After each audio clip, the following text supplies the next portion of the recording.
The Frituals, written and performed by author Caitlin Costello.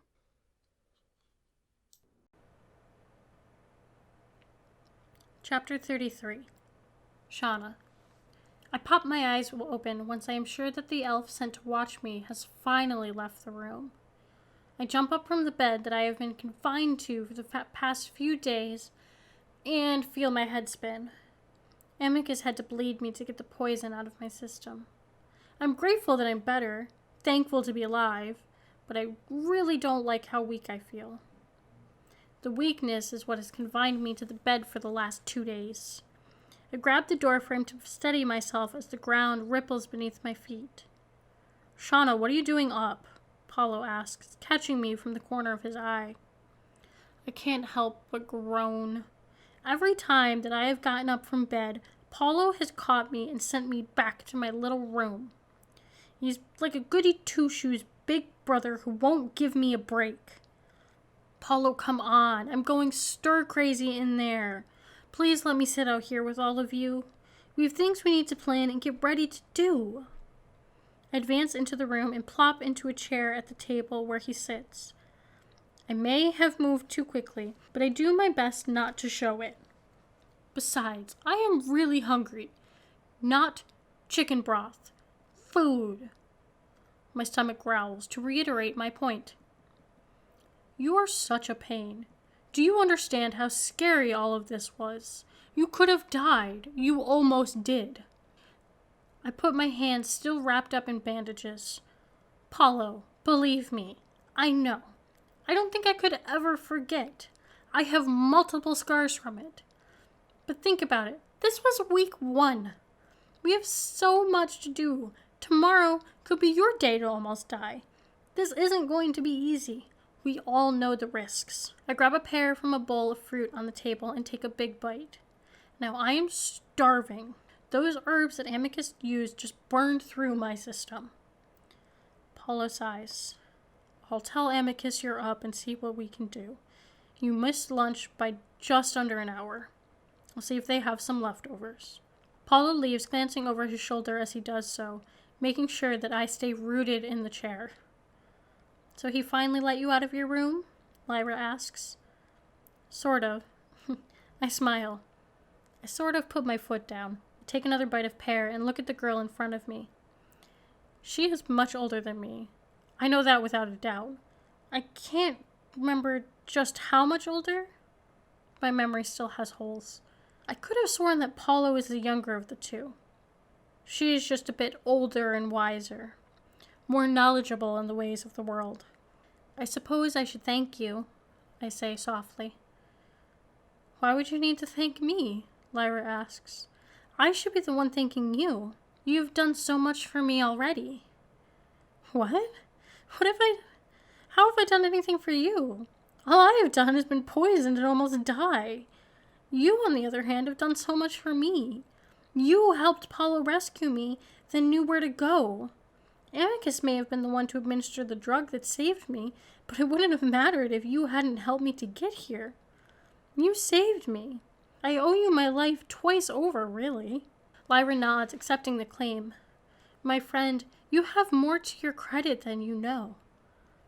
I have been alone for a very long time. My people were the first to fall to the Dark Ones. I didn't know if I would ever find the other Frituals. Imagine finding 3 of you at once. I feel overwhelmed and overjoyed. Now that we are waiting and letting you heal, I can really let the feeling take hold. I don't have to be alone, for I found my new people. You, Shauna, are to thank for that." I take a few more bites, trying to piece together a coherent reply. But I don't want to deny her. There is genuine gratitude in her voice. "Lyra, how have the Dark Ones not found us yet? They were right behind us, weren't they?" Lyra shakes her head. "I don't really know. Maybe there's a sort of protective spell over the place. Amicus won't really say. He just said not to worry and that we are protected as long as we stay indoors. I don't like it much. I can't feel the changes in the air." I smile around the bit of pear I've taken a bite of. "Amicus didn't really say, or he won't say?" I turned the pear core over in my hands, looking for one last sweet bite. The first one. He doesn't want to give away all of the secrets about this place. It is too special to him. I carefully balance my pear core on its end so none of the sticky juices get on the table. Was this really his home? Matron's home? Lyra nods. The people who are brought here are healed where it is best needed, but once they start to recover, they are taken to the room you slept in. It was his room. I've been sleeping in his room? My thoughts fly to the story I'd heard over and over as a child. Was this the cottage where they lived together? No, that cottage is still missing to my knowledge. Perhaps it is a branch of this house of healing, and it abides by the same rules of secrecy. I'm speechless for a moment. Lyra, this is all so amazing. I've heard the story so many times. I've always wanted to find his home, to feel like it was a part of the story in some way. I never thought it would be like this. Maybe that's why I always had a fascination with it. Maybe it was my subconscious that knew, and that was its way of telling me. We sit in silence for a few minutes, listening to the soft movements of the others in the cabin. Do you have any idea how long I have to keep resting? As long as it takes, Paulo says, carrying a tray of food in front of him. Paulo, come on, I groan. Shauna, you're okay. Philippe pops around the corner and squeezes me a little too tight. You are okay, right? I laugh at how ridiculous he's being, pushing him off. I am okay. When I can breathe, at least. Right, sorry. He takes a step back, trying not to look too worried. Amicus told me that I should sleep, that he would tell me if anything was wrong, but he wouldn't give me any updates about anything. Paulo laughs. Because you were nagging him to no end. Philippe shrugs, trying to play it off like it's nothing. Well, I was worried. She was stabbed, and he made it sound pretty bad. I look down at the bandages that ring my wrist. I wasn't so much stabbed as poisoned. I held up the other wrist of bandages. Amicus is the one that cut me. Right, Philippe says, looking uncomfortable. I was hoping we wouldn't have to cut you if the water worked. But it did work. Amicus said that it was probably what ensured that I would live. I turned to Paulo. All right, what do we have for some lunch? Paulo puts the tray down carefully, then flicks the cloth off the top of the tray, revealing the goodies below. Carrots, mashed potatoes, and a roast, which, if you don't eat, I will. It was fantastic. My mouth begins to water instantly when the smells hit me, and I search the table for a fork and knife. There won't be a crumb left, don't you worry, I say, digging in. The meat is like butter, so tender it falls apart beneath my fork. This is unbelievable. My compliments to the chef, I say. Philippe glances at the other two, and they nod and back out of the room. I let my gaze follow them out. Where are they going? I thought we were going to work on planning for what to do next. I can't stay here forever, you know. He pulls out a chair and sits next to me. We are planning. We aren't going to stay here forever. He takes a deep breath. Shauna, the others and I talked. I told them, but I feel that we can't go forward until you all know my story. Paulo and Lyra heard me out, but you were the one that was really betrayed before. And I need to fix that. I take a deep breath. I knew this was coming. He's right, of course. This is a conversation we need to have, but I was hoping I could put it off for a bit longer. Maybe forever. You're right, we do. He relaxes a bit, like just getting me to talk to him about it was something he had feared to begin. I wait for him to start. I've missed his eyes. All right, so I guess it goes back to the test. When I jumped in the water, I thought I heard voices when I was in the water. It was confusing. They were saying that I didn't belong here and that I needed to leave. You didn't say anything about that, I cut in. You didn't even look nervous, and you proposed. He shrugs. You didn't say anything about being the chosen one either. Besides, if you hadn't been the chosen one and I came up and told you I heard voices, you would think that I was crazy. I shrug, then nod. I would be pretty concerned if anyone told me that they heard voices. Exactly. So we went to the city and went our separate ways. And I got changed and bathed, and when I went to find you, they said that you had left.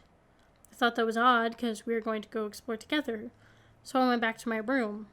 I was pretty mad at you, he confesses. How often did we get to go to the city together? I mean, there were so many people and no one would have noticed us. Then there was the ceremony. He takes a deep breath. You really hurt me, Shauna. I think I was still mad about what happened earlier, but saying you wanted to try this, even if it might cost us, that hurt more than anything. My face burns. This is the part I don't want to talk about. I was trying to keep you safe. I didn't know what was going to happen to me. I just wanted what was best for everyone. I whisper, but you didn't even give us a chance. It was what I was told to do. I didn't want to do it, but it almost makes sense. By who? He snaps. What did the Queen know about you that I didn't? She didn't want people to use people that I loved against me. Look how well that worked out, I say bitterly. He runs a hand through his hair. I'm sorry. I didn't mean to yell at you. I want to talk, not fight. It's okay, I whisper. It hurt me too. I believe you, he says. He started to put his hand out, maybe to take mine, maybe to push hair away from my face like he used to. Whatever he had been thinking, he lets his hand drop back to his lap. All the anger and pain I felt went into my hand. When I grabbed your shoulder, all the heat in my face suddenly left, and you were burned. He breaks off, wringing his hand. Amicus told me that my powers are more connected to my emotions, so I need to stay calm. It doesn't matter if I'm angry or scared or upset. It could be the spark. He touches the wrist that is wrapped in cloth and a poultice for a burn. That's what happened with this one. I was scared. Scared I was going to lose you again. I turn my hand over and take his hand. I'm here now. His eyes jump to my face. Do I have you? He asks softly, waiting carefully for my answer. I duck my head and look at our hands. My hand feels so comfortable in his, and something familiar. I don't know. Tell me what happened after the ceremony. His shoulders slump. I am so sorry about what happened. If I could take it all back, I would. Philippe, I interrupt. I need to know what happened. I take a deep breath. I'm going to say something and you won't like it, but I need to say it. He nods. I'm scared of you, Philippe. That man that did those things is not the man I know. I was betrayed. I loved you and you were supposed to protect me. You broke that trust. No, I need you to tell me what happened so that maybe I can start to trust you again. Philippe starts to say something, but the noise catches in his throat. His eyes search mine, digging to find. I can't tell exactly what he's searching for. He looks out the window, his jaw working, the muscles twitching. My hands feel hot and clammy in his. And when I pull my hands away, pain flashes across his face. But after a moment, he nods in understanding. Just to be safe. After they took you away, he begins. I was also taken. They took me to a stable and said I had to be taken to Friguaste Peak to take their test, to see if it was just a mistake or if I was the Friguaste Fritual. So they put me on a horse. He pauses and gives me a small grin. You probably imagine how that went. I can. Philippe is not a good rider, by any terms of the word. We had tried riding together several times, but he was too clumsy for it. Oh no, did you fall? I ask, a tinge of laughter shaping my words. No, I didn't fall, he says. I almost did, but I managed to stay on. But I was slow. I feel like this is the reason everything happened. If I had been faster, maybe Damien's men wouldn't have caught up with us. They must have pushed their horses so hard to catch up with us. I thought they were going to take me back to the castle and put me up there. But they took me to the camp. I don't understand how he was there. He shudders, trying to push away the image of the dead man with black veins spider-webbing across his body. I don't really know how he did it, but he got inside my head. I really wanted to believe him, that having these powers was wrong, that we shouldn't have been related to the elves, but we are somehow down the line. I don't know why I felt that way. I never cared about it before. I never really thought about it. I know we are clearly different people, but... His words fade as he tries to think of a way to put his opinion into words. I understand what you mean, I say. I've been thinking about this as well. I have always held the elves above me. Maybe because their culture is so different, or all the stories. I sigh. I never thought anything like this could happen. Who could? He asks. So you see, I never meant to hurt you.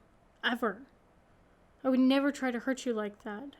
Do you still feel it? I ask softly, dreading the answer. What? His power over me? No, love. He pauses as the word of endearment slips out. No. The nearer to the end, the more you fought back. The more time passed, the weaker he got, and the more power over me diminished. I remember every moment, Shauna. I regret every moment of it. I wish I could take it all back. He looks at me dead in the eyes as he says it, trying to show me how truly sorry and serious he is. Everyone has the choice to be good. You knew you were on the wrong side, I say quietly. Till All the Stars Are Found, my newest book is now available for pre-order. This young adult science fiction novel will be published on March 6th, 2021. Click the link in the show notes to see where you can pick up the book today. While I have you here, I wanted to share the back matter of the book. Joining the Galactic Garrison was the best decision that Ada Gomez ever made for herself. Or so she thought. Orphaned with her brother Sarkis in the foster system, who she can't claim custody of, a guardian who is days from kicking her out, and no job. There is nothing left for her on planet Earth. The only thing going for her is that she has made it. After 3 years of work, Ada has qualified to begin training for the esteemed Special Operations Team on the Galactic Garrison Space Station. Joining the Spec Ops Division is a chance to start over, to make a name for herself. And if she plays her cards right, maybe Ada can get Sarkis back. But her journey is just beginning. Being in the Spec Ops isn't easy. It isn't supposed to be. Any sign of weakness must be squashed. Fear is the devil, and hesitation is worse than death. But some of the training doesn't add up, and any semblance of structure? It looks like Ada left that back on Earth. Ada and her team do their best to put the pieces together and figure out what exactly is going on, and roll with the punches, both mentally and physically, to come out on top. Little do they know, the hardest test is yet to come. Because this year, everything is different. Until All the Stars Are Found, a young adult science fiction novel, is now available for pre-order. Its publication date is March 6th, 2021. Hi everybody, this is Caitlin Costello, the author and narrator of The Frituals. If you've enjoyed this podcast so far, please leave a review or a rating where you listened. It really helps to get the podcast in front of more people. If you can't possibly wait for another episode of The Frituals, fear not, because the full audiobook is now available. A slew of stores, including Google Play, Apple, HiBooks, Scribd, Chirp, Kobo, Walmart, audiobooks.com, and Nook Audiobooks. And it's being added to more stores every single day. It's also available at your local library, so if you request it from your library, they should be able to get it into their system fairly quickly. I am running a sale currently on signed print editions of the book, and these are 20% off using code SPOOKY through October 31st. That is code SPOOKY through October 31st from CaitlinCostello.com. Thank you so much for listening, and I'll see you next week. This has been a production of The Frituals, written and performed by Caitlin Costello. Text copyright 2018 to Caitlin Costello. Production copyright 2020 Caitlin Costello.